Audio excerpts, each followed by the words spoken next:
Good afternoon. The Secretary General will preview this week's meetings of foreign ministers, and then he'll take your questions. Secretary General. Good afternoon. Over the next days, NATO foreign ministers will discuss urgent security issues. We face the most dangerous world in decades, growing global competition, war in Ukraine, and renewed conflict in the Middle East. I welcome that the agreement between Hamas and Israel has led to the release of hostages and the delivery of more humanitarian aid. I call for an extension of the pause. This would allow for much needed relief to the people of Gaza and the release of more hostages. The suffering we have seen underlines the need for a lasting political solution. NATO allies are present in the wider Middle East region, including through our capacity building mission in Iraq. We have seen drone and rocket strikes on US positions in Syria and Iraq, as well as attacks on commercial shipping. This underlines the risk of escalation. Iran must rein in its proxies. Tomorrow, ministers will address Russia's destabilizing actions in Ukraine and beyond. Russia has brought war back to Europe, and it seeks to destabilize our democracies with cyber attacks, disinformation, energy blackmail, and even migration. In recent weeks, Moscow has been facilitating the arrival of migrants at Finland's border with Russia, prompting the closure of border crossing points, using migration as a tool to put pressure on a neighbor and a NATO ally. NATO stands in solidarity with our ally Finland, and I welcome that Frontex is helping to bolster Finland's borders. At our ministerial, allies will also address the challenges China presents to our security. I welcome recent discussions between China and allies. Dialogue is important, and we must seek opportunities to work together on a range of issues, including climate and arms control. China is not an adversary, but Beijing's actions challenge our security, and we must work together to respond. We will also address the situation in the Western Balkans. We have seen serious violence in northern Kosovo, divisive and secessionist rhetoric in Bosnia-Herzegovina, and malign attempts to sow dissent, including from Russia. Together with the EU High Representative, we will discuss ways to enhance stability in the region. NATO has already added 1,000 extra troops to Kosovo, and we are examining a more enduring increase of our presence in Kosovo. Belgrade and Pristina must re-engage in the EU-facilitated dialogue. Stability depends on all sides choosing dialogue and diplomacy over conflict and chaos. On Wednesday, Ukraine's Foreign Minister Dmytro Kuleba will join us for the first meeting of the NATO-Ukraine Council at foreign ministers level. We will reaffirm NATO's long-term support. Last year, Ukraine won the battles of Kiev, Kharkiv, and Kherson. This year, they continue to inflict heavy losses on Russia. Ukraine has recaptured 50% of the territory that Russia seized. It has prevailed as a sovereign, independent nation. This is a big win for Ukraine. Meanwhile, Russia is weaker politically, economically, and militarily. Ukraine continues to fight bravely. We continue to support them. This month, Germany and the Netherlands pledged 10 billion euros for Ukraine. Romania opened an F-16 training center for Ukrainian pilots.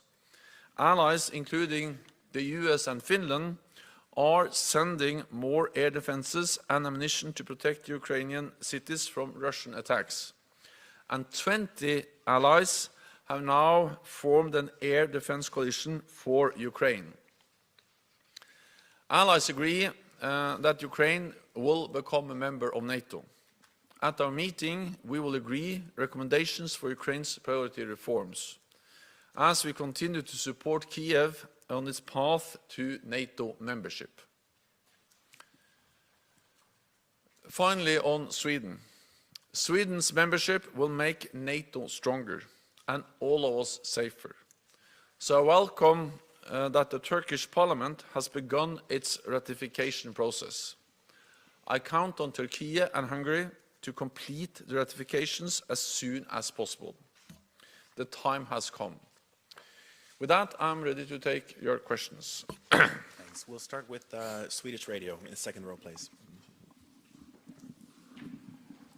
Mr. Secretary General, how does the statement from the leader of the Swedish Democrats that he wants to stop the construction of new mosques, even confiscate and demolish mosque buildings, affect the possibilities of a final decision soon on a Swedish NATO membership in Turkey?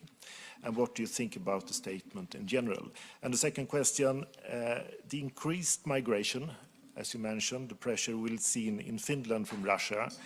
How will it be raised at the meeting, and in what way is it comparable with the situation with Belarus 2 years ago, according to you? Thank you. So first on the last, on the Finnish border. Well, I think it's too early to say how to what degree this is the same as we saw on the border with Belarus. But I think what we can say is that this is yet another example of how Russia is using migration as a tool to try to put pressure on other countries in Europe. Therefore, I'm in close contact with the Finnish government. They have briefed us on the situation. And we are, of course, following very closely what happens around the Finnish border. Having said that, I'm absolutely confident that the Finnish authorities are able to deal with this situation themselves, also with the support they get from the EU border agency Frontex. So far, there has been no request for any NATO increased involvement on this situation. And of course, border control is something which is done by border authorities and by national authorities in NATO allied countries like in Finland. Then, on the statement from the Swedish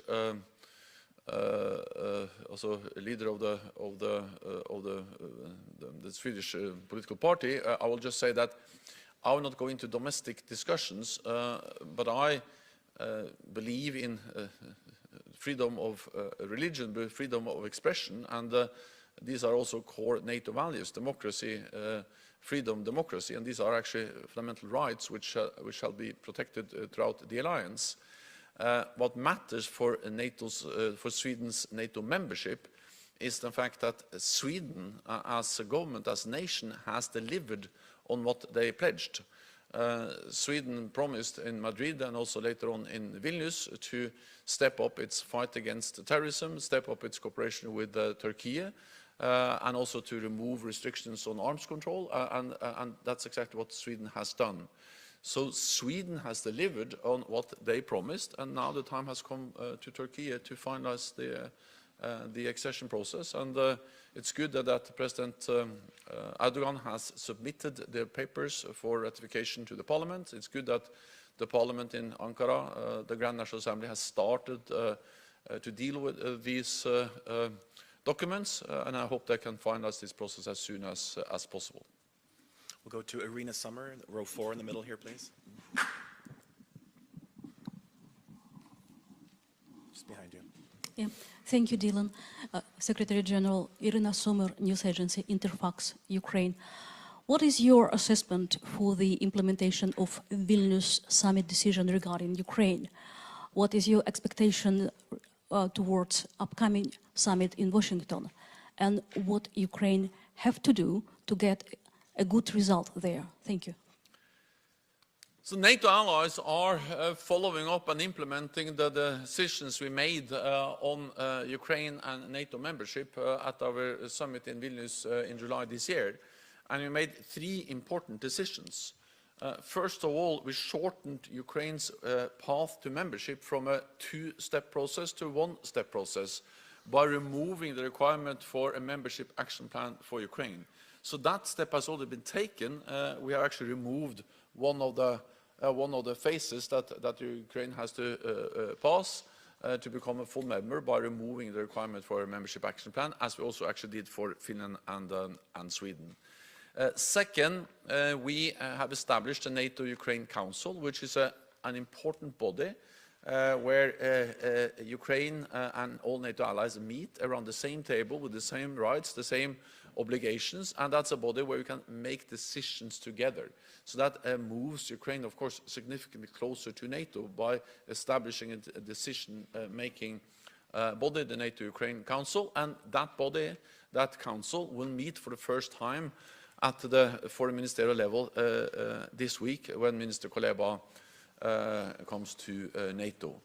And thirdly, we have agreed a comprehensive, substantial program for ensuring full interoperability between Ukrainian forces and NATO forces. This will, of course, help them also to come closer to us, that they are more capable of operating together with NATO forces, and allies are delivering on that. On top of that, of course, the fact that NATO allies are delivering F-16s, battle tanks, artillery, training, all of that is, in a very practical way, helping Ukraine to come closer to NATO, because they are more and more also capable of operating and working together with NATO soldiers and based on NATO doctrines and training procedures. It's too early to say exactly what will be the decision at the Washington summit. All allies agree that in the midst of a war, full membership is not possible, but of course we will continue to look into, to address how we can move Ukraine and NATO even closer together as we prepare for the Washington summit. What decision we make there has to be addressed at a later stage when we are closer to the summit. We'll go to Petra Jordan in the second row here, please. This is Mohammed Shaboul from Jordan News Agency. Mr. Secretary General, what specific issues will the ministers discuss with respect to the situation in the Middle East? Thank you. Of course, we are extremely concerned, and I will also welcome the fact that King Abdullah visited NATO a couple of weeks ago. He gave a briefing to all allies. I had a bilateral meeting with him, and of course, his assessments, his analysis are of great value for NATO, and it demonstrates also that Jordan is a close partner, a highly valued partner of NATO. We have partners in the region. Israel is a partner, but also Jordan, Iraq, many Gulf countries, other Arabic countries are NATO partners, and in this critical situation we consult, we work with, we listen to our partners in the region. So we welcome the pause in the fighting, and this has enabled the release of hostages and enabled the delivery of support, humanitarian support to the people of Gaza. I call on an extension of the pause because this will give the people of Gaza much needed relief. It will also enable further release of hostages. NATO as an alliance has never played an active role in the Israel-Palestine conflict. We have a presence in the wider region with our training mission in Iraq to fight ISIS, with our close cooperation with Jordan, where we also do some defense capacity building efforts. And of course, we are concerned about the potential escalation of the conflict, and therefore our message to Iran is that they should rein in their proxies. And of course, what we have seen, drone attacks on ships, on US forces in the region, but also attacks on commercial ships is of great concern and underline the importance that Iran actually really don't use this situation to turn this war into full-scale regional conflict. Go to Terry Schultz in row 3 here, please. Thank you, Terry Schultz with DW Today. Mr. Secretary General, how concerned are you by the emergence of plans that could call for Ukraine to give up territories permanently, possibly in exchange for NATO membership? How much does this concern you about the long-term security of NATO if this were actually to be the case? And are you also worried that that perhaps flagging in the sense of declining weapons deliveries to Ukraine could mean that Ukraine would be forced into that situation, again, leaving territories in Russian hands that are Ukrainian land? Thank you. It is for Ukraine to decide what are acceptable ways to end this war. Our responsibility is to support Ukraine and to enable them to liberate as much land as possible and to put them in the best possible place when or if negotiations may start. Wars are by nature unpredictable. We have seen no sign that President Putin is planning for peace. He's actually planning for more war. So what we do know is that the more military support we provide to Ukraine, the stronger their position will be on the battlefield and the stronger their position will be on a potential negotiating table. I think we have to also recognize that Ukraine has already made big or achieved big victories. We have to remember where this conflict started. At the beginning of the war, we feared that Ukraine would collapse within weeks and that President Putin would control Kiev within days. That didn't happen. The opposite happened. The Ukrainians were able to push Russian forces out of the north, in the east and in the south. They have liberated 50% of the territory that Russia occupied at the beginning of the war, or the full-fledged invasion, and they have prevailed as a sovereign, independent, democratic nation in Europe. This is a big victory for Ukraine. At the same time, Russia has suffered big losses. Significant fighting capabilities, tens of thousands of troops and personnel, and Russia is becoming more and more isolated politically, weaker economically, militarily. So in total, what we have seen is big defeats for Russia. They have not achieved their strategic goal to control Ukraine, and the Ukrainians have achieved a lot. Again, it is for Ukraine to decide. Our responsibility is to put them in the strongest possible position, and therefore I welcome the continued support from NATO allies. We'll go to Reuters here in the third row, please. Andrew Gray from Reuters. Secretary General, you said that Ukraine has achieved big victories in this war, but it hasn't achieved any big victories this year in the counter-offensive. General Zaluzhny himself talks about a stalemate. So what is NATO content with that state of the war? And if not, what is NATO and what are NATO allies willing to do to break the stalemate?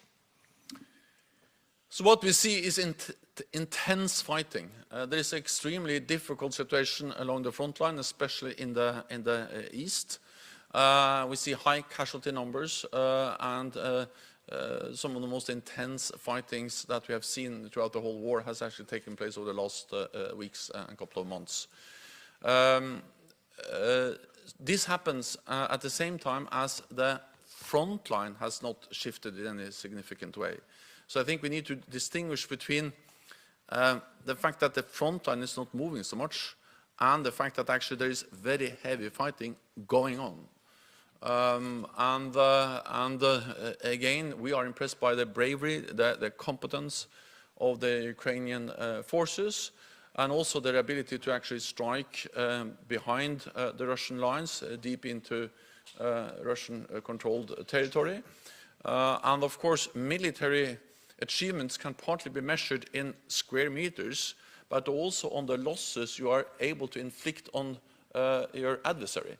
And yes, the front line has not moved so much, and of course we would like them to liberate as much territory as possible, as quickly as possible. But even though the front line has not moved, the Ukrainians have been able to inflict heavy losses on the Russian invaders, both measured in personnel and casualties, but also in taking out fighting capabilities. So these are significant gains, and also been able to push back the Black Sea fleet from the Russian fleet from big parts of the Black Sea. So these remains important military gains, even though over the last months we haven't seen any significant territorial gains. But again, we have to remember the starting point. The starting point was that most experts, and also we, feared that Ukraine was going to collapse in weeks. They've actually made huge gains. We'll go to Tanyuk over here on the left side. Thanks. Mr. Secretary General, how do you see the future of the mission of KFOR? And do you think that NATO could take on a bigger role than the existing one in order to improve the security situation, especially in the north of Kosovo and Metohija? I just visited Kosovo. I also visited Serbia and other countries in the region, Bosnia-Herzegovina, North Macedonia, and I met with the leaders from the whole region. And my message is that, of course, NATO will do what's necessary to maintain stability in this region. It is important for NATO. We have a history there, we have a presence there, and we have just recently increased our presence in Kosovo by adding 1,000 extra troops. We are now assessing whether this should be a more enduring increase, whether there is a need for any particular new capabilities, but we have already taken important steps by increasing our presence. We also urge both Pristina and Belgrade to engage in good faith in the EU-facilitated dialogue, and we also believe that the proposal for association of Serb majority municipalities or could be an important step forward in moving this dialogue in a more constructive direction. My message, again, both in Pristina and in Belgrade, was that both parties must refrain from inflammatory rhetoric and must, of course, not conduct any actions that can further increase tensions in the region. We'll go to Telegraph in the fourth row in the middle here, please. Thank you for the question. The flare-up of new conflicts increases the likelihood of a global conflict between NATO and Russia. How do you assess the alliance's preparation for the possible Third World War, and is it being discussed in the context of the continuation of the conflict in Ukraine? Fundamentally, NATO has two main tasks when it comes to the war of aggression against Ukraine. One is to support Ukraine, as we have done since the beginning of the war, and actually many others provided significant support to Ukraine also before the full-fledged invasion. And we continue to provide support to Ukraine. The other main task is to prevent escalation, to turn this conflict into to prevent this conflict from turning into a full-fledged war between Russia and NATO, because that will cause even more suffering and death and destruction. And we are preventing escalation of this war by sending a very clear message to Moscow that we are ready to defend every inch of NATO territory. And we have demonstrated that not only in words but also in deeds, by increasing our military presence in the eastern part of the alliance. We have doubled the number of battle groups, we have high readiness of forces, and we have also deployed more air and naval forces in the eastern part of the alliance. We do this not to provoke a conflict, but to prevent the conflict, and to make sure that there is no room for miscalculation or misunderstanding in Moscow about our readiness to defend allies. This is fundamentally the same as NATO has done for almost 75 years, preserving peace, preventing war, by having a credible deterrence and defense. And that's what we continue to do, to make sure that Russia does not go further and actually seek a solution to the conflict in Ukraine, where Ukraine prevails as a sovereign independent state. We have time for just a couple more. We'll go to ZDF up here in the middle of the room, please.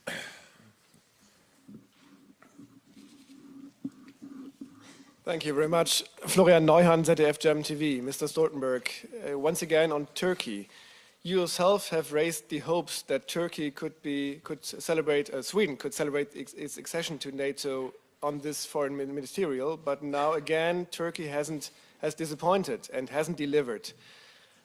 Are you disappointed? I mean, President Erdogan himself has promised to you a rapid accession process. Are you disappointed, and what can you do to accelerate this process?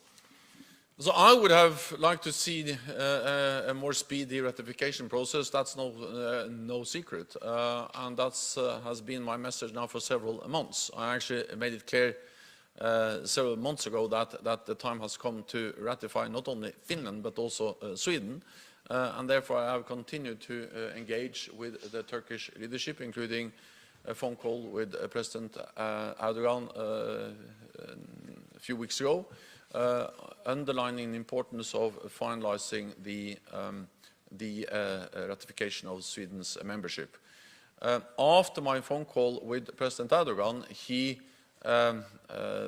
decided to submit the protocols for ratification to the Turkish parliament. That was an important step, and it was also good news when the Speaker of the Parliament decided to submit the papers directly to the Foreign Relations Committee, and the Foreign Relations Committee had their first take on the protocols, the papers of ratification. I think it's a couple of weeks ago. Then, of course, I would like them to finalize that, and that's exactly what I have communicated many times, because Sweden has delivered, NATO has delivered on what we promised, and now it's time for Turkey and Hungary to finalize the process. Because we have to remember that Turkey has legitimate security concerns. No other allies suffered more terrorist attacks. They are concerned about terrorist groups which are attacking them. And of course, we should work with Turkey to help them protect themselves against terrorist groups. And that's exactly what NATO is now doing. I have stepped up, we have stepped up here at NATO. I have appointed a special coordinator for our efforts in the fight against terrorism. We are in the process of updating our guidelines for the fight against terrorism. These are important things for Turkey, but also, of course, for the whole alliance. And then Sweden has really stepped up when it comes to exchange of intelligence. The security services are working more closely with the Turkish security services, also knowing that PKK is not only regarded as a terrorist organization by Turkey, but also by Sweden and NATO allies, and also that PKK is linked to also organized crime in Sweden. So I welcome the increased cooperation on fighting terrorism, but also that Sweden has removed restrictions on arms exports, and I also, of course, follow up on the message from Vilnius that we should remove as many obstacles as possible for arms exports between NATO allies. All of this has been followed up from NATO, and therefore my message remains that Turkey should finalize, and I'm expecting that this will also be a very clear message that will be conveyed to Foreign Minister Hakan Fidan when he arrives here at the NATO Foreign Ministerial meeting, where allies will express their need to see a speedy finalization of the ratification. Final question today goes to Frankfurter Allgemeine Zeitung in the middle of the room, please. Thanks a lot. Thomas Kutschka, Frankfurter Allgemeine Zeitung. Secretary General, do you sense a willingness among NATO member states to equip Ukraine with what it needs for another counteroffensive next spring? And how do you assess General Zelensky's recent statement that to break out of the stalemate, Ukraine would need new types of weapons, that the weapons of the past that have been delivered so far are simply not enough to actually change the situation on the battlefield? Thank you.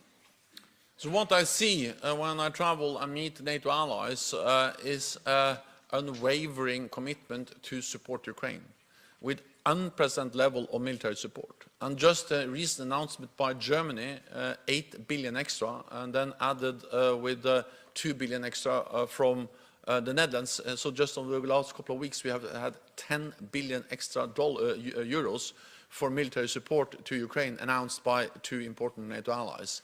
Then you have the air defense coalition, which is not only looking into how can we sustain and provide ammunition and the spare parts to existing air defense systems, but how can we also add more and more advanced air defense systems to Ukraine, which will enable them partly to protect their civilians, their cities, but also to protect their economy, the critical infrastructure, and also protect their own defense industry.